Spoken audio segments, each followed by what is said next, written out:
y desaparezco para mí yo. Bueno, como les decía, y a modo de introducción, pero sin la intención de amedrentar, con ellos dos, me refiero a Parménides y a Heráclito, comienza de un modo firme, de un modo fundamentado lo que se llama el pensamiento filosófico. Después será afinado, retocado, transformado. También podemos decir que Platón es el primero que intenta una conciliación entre Parménides y Heráclito. Después veremos que en un tiempo futuro Kant se le va a plantear un mismo dilema entre dos posiciones antagónicas y él va a encontrar una fórmula que más que de conciliación es de superación. Pero eso en su momento lo veremos. Ahora nos toca tratar con este individuo que, como decía Nietzsche, cuando uno lo estudia le corre frío por la espalda. Esto lo dice por lo despojado, por lo absolutamente riguroso y absolutamente intelectual que tiene el pensamiento de Parménides. Bueno, voy a leer, creo que lo que está aquí en el PowerPoint es casi la clase, o sea, no es simplemente una puntualización de una u otra cosa, sino que es casi un texto continuo. Pero bueno, esto de todas maneras siempre sirve. Por supuesto, la lectura, entiéndanla como lo fundamental, y el PowerPoint será un complemento. Pero hay que, bueno, esto hay que prestar una atención muy, muy intensa para entender lo que dice este hombre. Bueno, empecemos. Como en la mayoría de los pensadores llamados presocráticos, sus datos biográficos son vagos y en muchos casos surgidos de conjeturas verosímiles, pero conjeturas al fin. Otro elemento que une a estos pensadores es su origen. Mileto queda en el Asia Menor, Elea, la patria de Parménides, en el sur de Italia. En lo que se parecen es que pertenecen a esas ciudades que los griegos fundaron luego de la Edad Oscura. Además, como en el caso de los milesios, es nuestro pensador un jonio, proveniente de la Focia, una zona situada al norte de Atenas, es la región donde está el oráculo de Delfos. Se conoce con cierta precisión la fecha de la fundación de Elea, a fines de la primera mitad del siglo V, antes de Cristo, ¿no? Esto implica que Parménides nació en una ciudad nueva. El lugar es el sur de Nápoles, sobre la costa del Tirreno, cerca de la punta de la bota a la que se asemeja la península italiana. Hoy esa ciudad se llama Ascia, Velia en época romana, y se encuentra lejos del mar, que se ha retirado. Pero que en muchos casos, por ejemplo, esa famosa ciudad de Brujas, en Bélgica, antes era un puerto. Bueno, ahora el puerto está bastante lejos, porque se ve que los mares han bajado y ahora están empezando a subir porque se están derritiendo los polos, ¿no?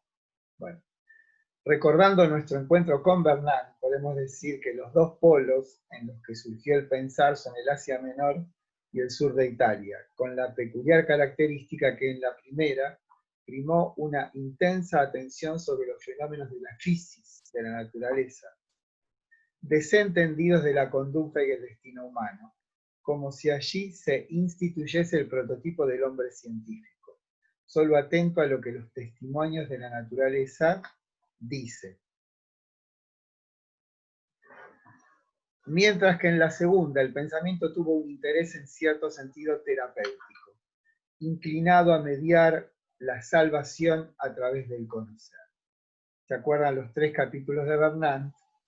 Que decía, bueno, en un lado lo que pasó es que en Mileto, Tales, Anaximandro y Anaxímenes es como quedaron absorbidos por la visión de la naturaleza con el fin de conocer cuál era su fundamento, su arjé, ¿no? Y en el sur de Italia, donde proliferan las sectas, el interés está basado más bien en la cuestión de la salvación. Esto tiene que ver con el orfismo, tiene que ver con el pitagorismo. Entonces ahí la filosofía toma un cariz terapéutico. No es tanto aquella que busca fundamentar algo, sino aquella que intenta curar algo. Pero terminan fusionándose, y decíamos que el caso de Sócrates es emblemático en el sentido de que Sócrates cumple esas dos funciones. Por una parte, indaga en la naturaleza última de lo que es. Y por el otro lado, utiliza ese saber con un fin terapéutico. Pero no es curar el cuerpo, sino curar el alma. Y el alma se cura a través de la palabra. Y la palabra es, en su forma eminente, razón, ¿no? Bueno, Parménides parece haber sido hijo de un médico y pertenecería a una de las familias relevantes de la ciudad, o sea, de los fundadores. Su fecha de nacimiento es otro problema. Sin entrar en las conjeturas, digamos que nació a principios del siglo V a.C. No conocemos la fecha de su muerte. Como ven, se sabe muy poco, y todo lo que se sabe es de terceros.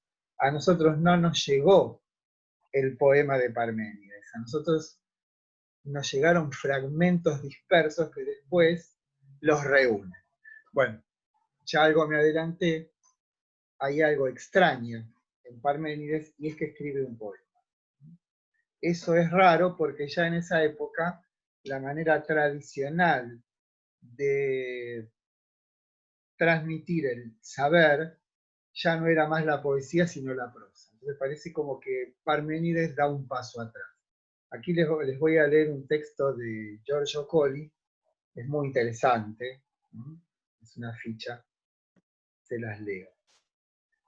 Existen motivos fundados para pensar que en la época de Parménides la dialéctica había alcanzado ese grado de madurez.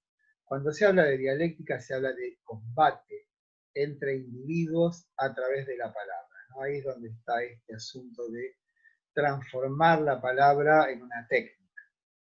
Pero Parménides era un sabio, o sea que estaba más allá de la banalidad de la discusión. Todavía próximo a la época arcaica del enigma y de su religiosidad. El carácter destructivo de la dialéctica había sido consecuencia de un exceso de agonismo. Agonismo agón es lucha, ¿no? Pero agonismo en este sentido es la disputa entre dos individuos a través de la palabra para ver quién resulta el vencedor.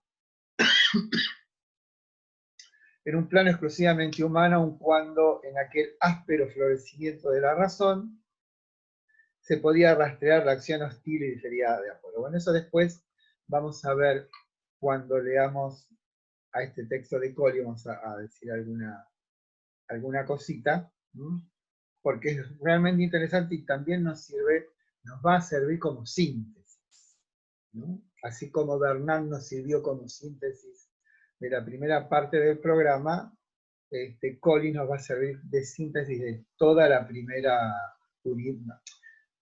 unidad, y esto de la primera parte del programa, o sea, hasta Platón. Bien, vamos entonces ya a Parménides. Escribe un poema del que se fueron componiendo diferentes fragmentos hasta dar con una versión que, si bien fragmentaria, es verosímil en el sentido de que hay coincidencia entre partes provenientes de diferentes fuentes. O sea, tenemos lo mismo citado por dos personas diferentes, lo cual le da verosimilitud a lo que tenemos como lo que queda de ese poema. Lo primero que llama la atención es la forma que eligió para exponer su pensamiento, ya que la poesía no era, por lo menos en Jonia, la forma de expresarse en esos primeros pensadores, que lo hacían en prosa. Pero como informa Colli, siendo un sabio, no habría de exponerse a la banalidad de la dialéctica y decide la forma poética. Está escrito en hexámetros. Bueno, acá hay una explicación acerca de la poesía, tanto griega como romana. Esa poesía no rima, pero vieron que una condición de la poesía fundamental es que al escucharla uno experimente un cierto goce porque esa forma de decir tiene un cierto ritmo. una cierta musicalidad. Bueno, esa musicalidad, ese ritmo que le otorgan griegos y romanos a la poesía, tiene que ver con la cantidad de sílabas que tiene cada verso. En el caso de Parménides, él utiliza el hexámetro, que son versos de 16 sílabas. ¿Y quién escribió en versos de 16 sílabas? Homero y Hesíodo, con lo cual podríamos interpretar que la decisión de Parménides de escribir en hexámetros es una suerte de reverencia hacia el pasado, ¿no? Hacia el modo tradicional de comunicar el pensamiento que era la poesía. Bueno, igual todo esto que yo lo anticipo lo vuelvo a decir, así queda más sedimentado en el espíritu de ustedes, ¿no? ¿Qué es la forma poética en la que están escritas las obras de Homero y Hesíodo? Lo que quizás implique un cierto resguardo de la tradición ante el avance del embate dialéctico. Otra razón, siempre conjetural, es que, como se verá, el poema tiene un propósito didáctico. Eso es también importante. ¿Se acuerdan cuando, después lo vamos a hacer la referencia, cuando en Bernal decíamos cuál era la diferencia entre ese saber enclaustrado en los muros de un monasterio, de una secta, a la del filósofo que tiene mucho interés en exponer su saber? Y esa exposición del saber tiene como resultado siempre la fecundidad de que hay otro que piensa otra cosa y lo rebate. En cambio, si permanecemos dentro de los muros, dentro del claustro de una secta o una cofradía de carácter mistérico, con saberes secretos, nunca se da esa posibilidad de la polémica, de la disputa. Bien. Sí, de manera de permitir una dialéctica. Ay, no te escucho, desea hablar de nuevo. De manera de permitir La disputa, ¿no? Que alguien diga, no estoy de acuerdo. Bueno, el poema, entonces la primera cosa que tenemos que tener en cuenta para poder tener algún acercamiento a los dichos de Parménides es, primero, que escribe un poema. ¿Por qué escribe un poema y qué tipo de poema escribe? Y después, asociado con la naturaleza del poema, está el interés didáctico. ¿Por qué? Porque no piensen ustedes que había muchos libros en la época, que todo esto, como muchas veces hemos dicho, está escrito para ser dicho en voz alta. Los libros son escasos y son carísimos. Piensen que no había imprentas, se hacía todo a mano. Que los libros estaban escritos todos en mayúsculas.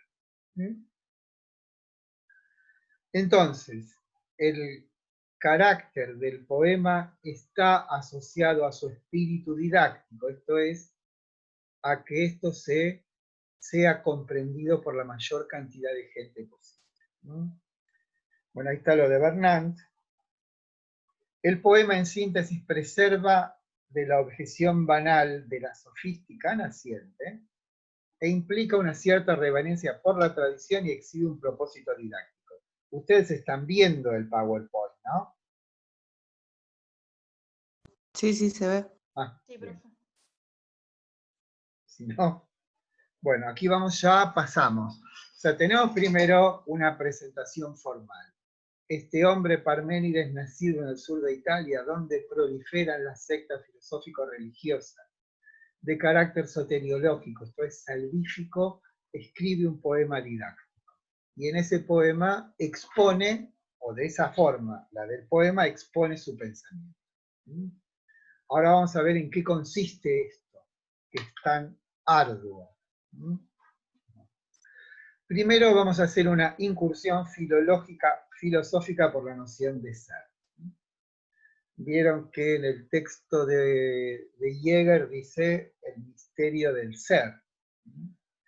Aquí vamos a tratar de dar algunas notas, algunas noticias acerca de esta palabreja tan cortita, ¿sí?, tan enigmática que es la palabra ser, ¿no? Cuando decimos el cielo es azul, ahí está en acción este verbo que, como saben, no implica de algún modo una acción, sino simplemente que junta cosas, pero ese juntar, después lo vamos a ver con Kant, es una acción. Pero vamos a ver qué significa esto, ¿no? La palabra central de nuestro poema es la palabra on. On quiere decir, ahora lo vamos a explicar, ente. Se traduce como ente. ¿Qué es el participio presente del verbo griego eimi, que significa ser? Como saben, el verbo ser es un verbo irregular y defectivo, no tiene todas las personas. Y es irregular, ustedes al conjugarlo se dan cuenta. Yo soy, él fue, ¿no? Nosotros seremos. Eso se llaman verbos o palabras polirrisas, no de la risa, sino de rizoma, que quiere decir raíz. Tiene muchas raíces la palabra ser, y es mucho más complejo de lo que parece, ¿no? A pesar de sus 3 letras.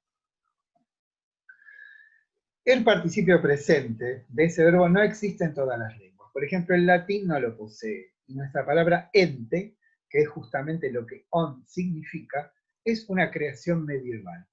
Como es nuestra palabra vivencia, creada por Ortega y Gasset para traducir la palabra alemana Erlebnis.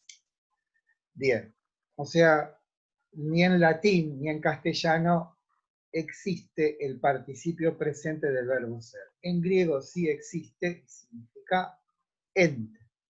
Ente, no crean que tiene ningún significado particular, significa simplemente lo que es. Ente es lo que es. Un sueño, un elefante, mi cuerpo, estas palabras que digan. Todos son entes en tantos existen, aunque bueno, eso de que existe también puede ser que un ente sea inexistente, como, no sé, un unicornio, ¿no? Es también un ente. Bueno, veamos qué es un participio. En principio, digamos que en español tenemos un único participio, el participio pasado, usado en los verbos compuestos. Yo he amado, o como adjetivo, él extrañaba el amado terruño de su infancia.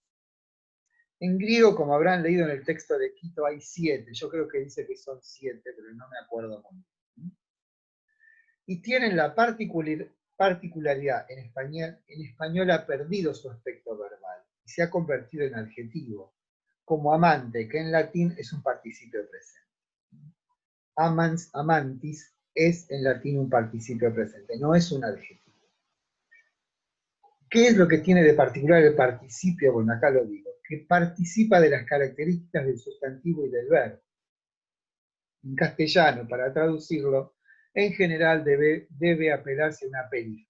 Ahora les voy a explicar qué es. Les voy a dar un ejemplo que es en realidad un recuerdo de cuando estudiábamos latín hace ya muchos años. Estábamos estudiando un texto de Cicerón que se llama El sueño de Escipión, que además tiene la particularidad de ser un palincesto. Saben ustedes que muchos de los escritos que nos vienen de la antigüedad estaban escritos en pergamino. Ocurrió, y yo creo que ha sido durante durante el Imperio Otomano de los turcos, que se cortó la provisión de pergamino que venía justamente de la ciudad de Pérgamo, que queda en el Asia Menor. Entonces los monjes, fíjense, cuando empezaron a tener carencia de pergamino, ¿qué hacían? Agarraban un cuchillito y raspaban un pergamino clásico y le escribían encima.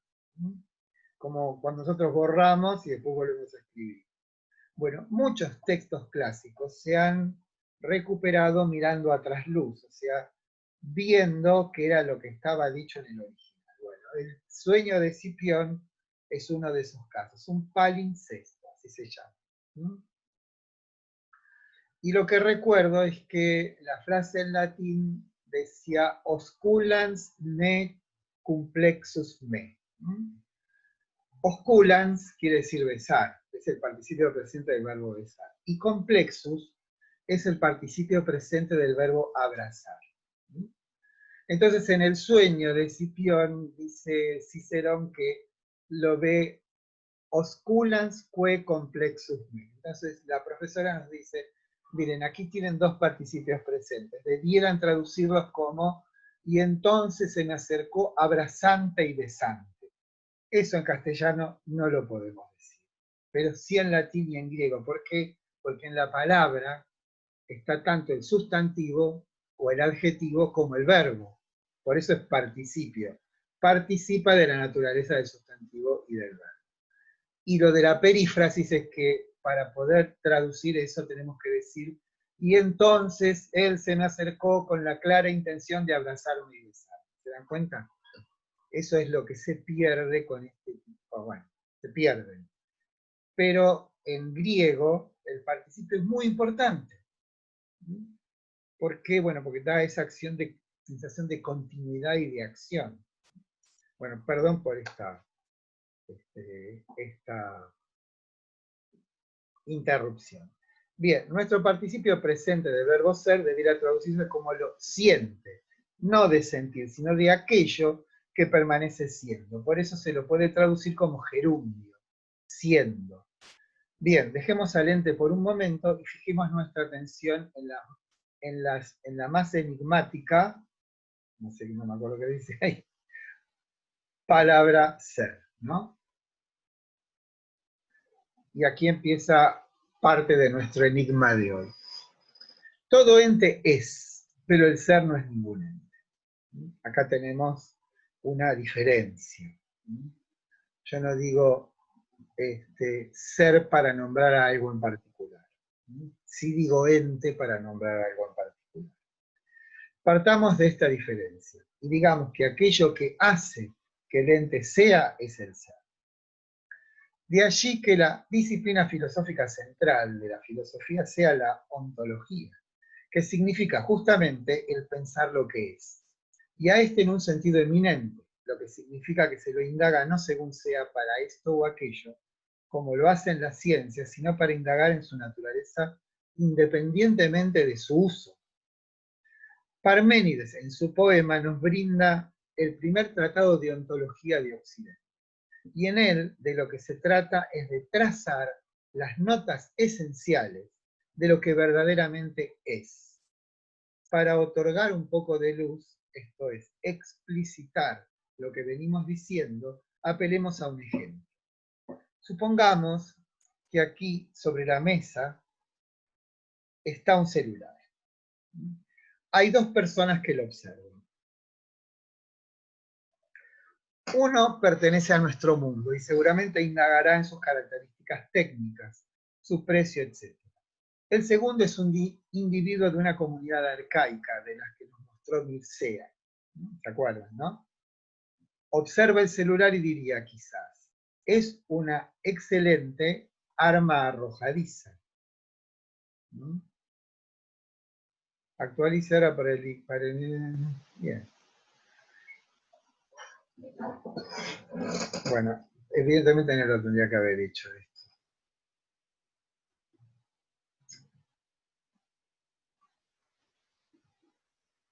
La verdad me quiere vender el... Igual me parece que tiene que cerrar esa ventana y sigue la nuestra. Sí, sí, es lo que ya hice. A ver si reaparecemos.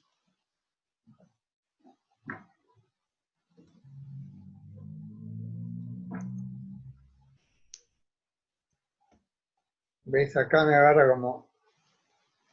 Tengo que cerrar esto. Igual quedan 9 minutos. De última empezamos otra vez, ¿o no? Espera que voy a cerrar esto. No, ves, me dice salir de la reunión.